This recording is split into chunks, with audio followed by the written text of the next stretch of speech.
ሰላም ጤና ይስጥልን። የተወደዳችሁና የተከበራችሁ የቻናላችን ተከታታዮች የነሐሴ 17 2018 ዕለታዊ ወቅታዊ ማህበራዊና ኢኮኖሚያዊ ትኩስ መረጃዎችን ይዘንላችሁ ቀርበናል። በቅድሚያም ዋና ዋናዎቹን በማስቀደም እንጀምራለን። ከተፈታኞች ጋር በተያያዘ አዲስ መረጃ ወጥቷል። በዚህም መረጃ መሰረት ለሪሚዲያል ተፈታኞች በሙሉ የትምህርት ሚኒስቴር ይፋ አድርጓል። ምንድነው? በዝርዝር ወደ እናንተ እናደርሳለን። እንዲሁም የኢትዮጵያ አበዳሪ ሀገራት ኮሚቴን በተመለከተም አዲስ መረጃ ተሰምቷል። ይህንንም ወደ እናንተ እናደርሳለን።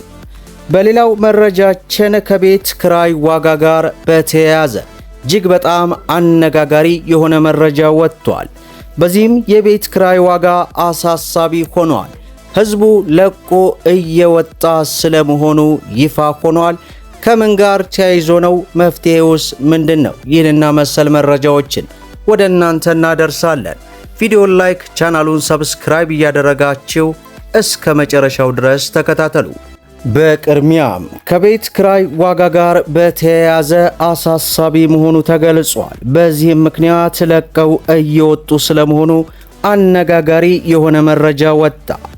በሐዋሳ ከተማ በቅርብ ጊዜ የታየው ያልተጠበቀ የቤት ክራይ ዋጋ ንረት በነዋሪዎች ላይ የከፋ ኑሮ ጫናና እንግልት እየፈጠረ መሆኑ ተገለጸ። በርካታ አከራዮች ቀደም ሲል እየጠየቁት ከነበረው ዋጋ በጥፍና ከዚያም በላይ በመጨመራቸው ምክንያት በተለይም በወር ደመወዝ የሚተዳደሩ የህብረተሰብ ክፍሎች ለከፍተኛ ኢኮኖሚያዊ ፈተና ተዳርገዋል መባሉ ተገለጸ። የኪራይ ዋጋ ንረት ዋነኛ ምክንያት ከኮሪደር ልማት ጋር በተያያዘ ከቤት ንብረታቸው የተነሱ በርካታ ዜጎች በአንድ ጊዜ ወደ ኪራይ ገበያው መግባታቸው እንደሆነ የተገለጸ ሲሆን አከራዮችም ይህንን መኖሪያ ቤት እጥረት እንደ አጋጣሚ በመጠቀም ዋጋውን እንዲሰቀል አድርገውታልም ተብሏል። በዚህም ምክንያት ቤት ፈላጊዎች በተመጣጣኝ ዋጋ መኖሪያ ቤት ማግኘት ሲቸገሩ ያገኙትን ቢሆን ከገቢያቸው ጋር የማይጣጣም ከፍተኛ ክፍያ ለመክፈል ተገደዋልም ተብሏል።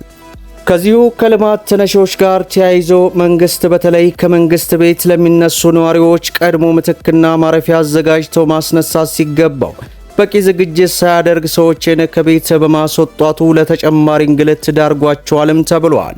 የሐዋሳ ከተማ የኮሪደር ልማት ከተጀመረ አሁን 1 ዓመት ገደማ እየሆነው ቢሆንም እስከ ዛሬ ድረስ ከቤታቸው ለተፈናቀሉ ነዋሪዎች ምትክ ቤት ተሰርቶ አልተረከበምም ተብሏል።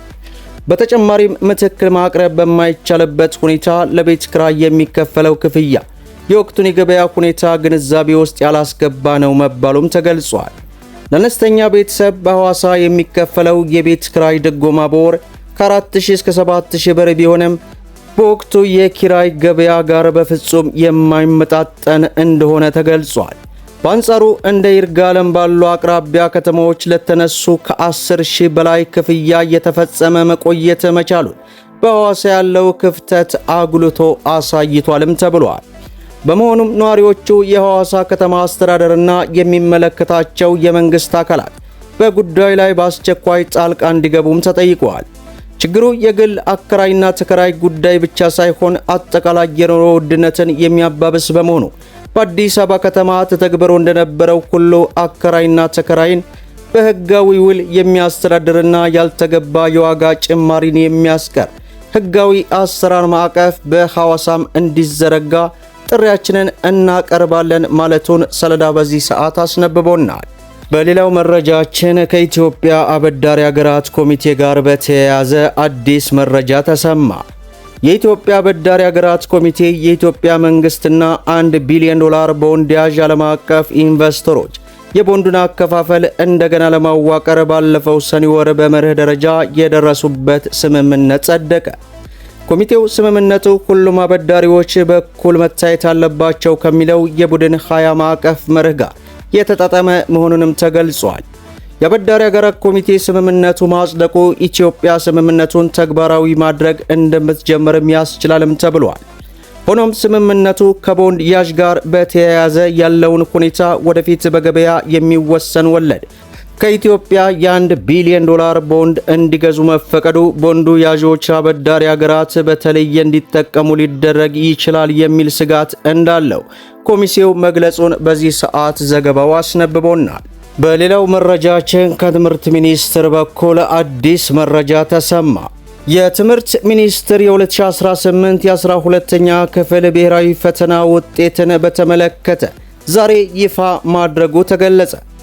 በዘንድሮ ዓመት ከተፈተኑ 550,210 ተማሪዎች መካከል 50 በመቶና ከዚያ በላይ ውጤት በማለፍ የቻሉ መሆኑን 70,504 ደግሞ 12.8 በመቶ ተማሪዎች ብቻ መሆናቸው ተገልጿል። ሚኒስትሩ ይህ ውጤት ካለፈው ዓመት ጋር ሲነጻጸር የተሻሻለ ማሻሻያ ማሳየቱን ገልጾ የተፈጥሮ ሳይንስ መስክ የተፈተኑ ተማሪዎች 16.5 በመቶ፣ በማህበራዊ ሳይንስ መስክ ደግሞ 8.3 በመቶ ተማሪዎች ማለፍ ችለዋልም ተብሏል። በፈተናው ከፍተኛ ውጤት በማስመዝገብ ግንባር ቀደም የሆኑት ተማሪዎች በተፈጥሮ ሳይንስ ወንድ እንደሆነ የተገለጸ ሲሆን ከአዳማ ኦዳ ስፔሻል ትምህርት ቤት 591.6 በማምጣት ከሴት እንዲሁም ከእንጅባራ አገው ምድር ትምህርት ቤት 583 ውጤት ማስመዝገብ አሸናፊ ሆነዋልም ተብሏል። ማህበራዊ ሳይንስ በወንድ ከዶዶላ እንዲሁም ሌሎች ሀገራትም በቦሌ ሱፐር እንዲሁም በሌሎች ሀገራት በተለያዩ አይነት ነጥብ መመዝገቡ ተገልጿል። የትምህርት ሚኒስትሩ ፕሮፌሰር ብርሃኑ ነጋ እንደገለጹት የዘንድሮው የማለፍ ምጣኔ በመጨመሩ ወደ ዩኒቨርሲቲ የሚገቡ የሪሚዲያ ወይንም የማጠቃለያ ፕሮግራም ተማሪዎች ቁጥር ይቀንሳል ማለቱንም አያይዞ ተገልጿል። የዩኒቨርሲቲ መግቢያ የመቁረጫ ነጥብም ወደፊት ይፋ እንደሚደረግ በዚህ ሰዓት የወጣው ዘገባ አስነብበዋል። በመጨረሻም አሜሪካ የኢራንን ኢኮኖሚ ሙሉ በሙሉ ለማዳከምና አገዛዙን ለመለወጥ የሚያስችሉ ከባድ ማዕቀፎችንና አዲስ የኢኮኖሚ ጦርነት እቅድ ይፋ ማድረጓ ተገለጸ። ኢራን ይህንን ዘመቻ ዋሽንግተን ላይ ተጨማሪ ሽንፈት የሚያስከትል ስትል አስጠንቅቃለችም ተብሏል። የአሜሪካ ግምጃ ቤት ኃላፊ እንደተናገሩት ሀገራቸው በኢራን ላይ ልትወስድ ያሰበችው እርምጃ በዓለም ታሪክ ውስጥ ትልቅ የተቀናጀ ኢኮኖሚያዊ የማዕበል ዘመቻ አካል መሆኑንም ቢቢሲ ዘግቧል። ከኢራን ጋር የንግድ ግንኙነት የሚፈጽሙ ገንዘብ የሚያዘዋውሩ ወይንም ነዳጅ የሚገዙ ማንኛቸውም ሀገራት ላይ ጠንካራ የአሜሪካ ማዕቀፍ እንደሚጣልም አስጠንቅቋል። የኢራን የውጭ ጉዳይ ሚኒስትር በበኩላቸው የአሜሪካ ፕሬዝዳንት ትራምፕ አስተዳደር በቴህራን ላይ የከፈተው የኢኮኖሚ ጦርነት በአሜሪካ ላይ ተጨማሪ ሽንፈት የሚያስከትልና ዓለም አቀፍ ምጣኔ ሀብት ላይ አደጋ እንደሚደቅን የኢኮኖሚ ሽብርተኝነት ነው ሲሉ ምላሽ ሰጥተዋል። መደመጥ ያለባቸው ወሳኝና አነጋጋሪ የሆኑ መረጃዎችን ይመስላሉ። ቪዲዮውን ላይክ ሸር አድርጉት እያልኩ እስከ ፍጻሜው ድረስ አብራችሁን ስለቆያችሁ ልባዊ ምስጋናችን እየሰጠን በሌላ ቪዲዮ እስከምንገናኝ ወሰላሙ አለይኩም ወራህመቱላሂ ወበረካቱ።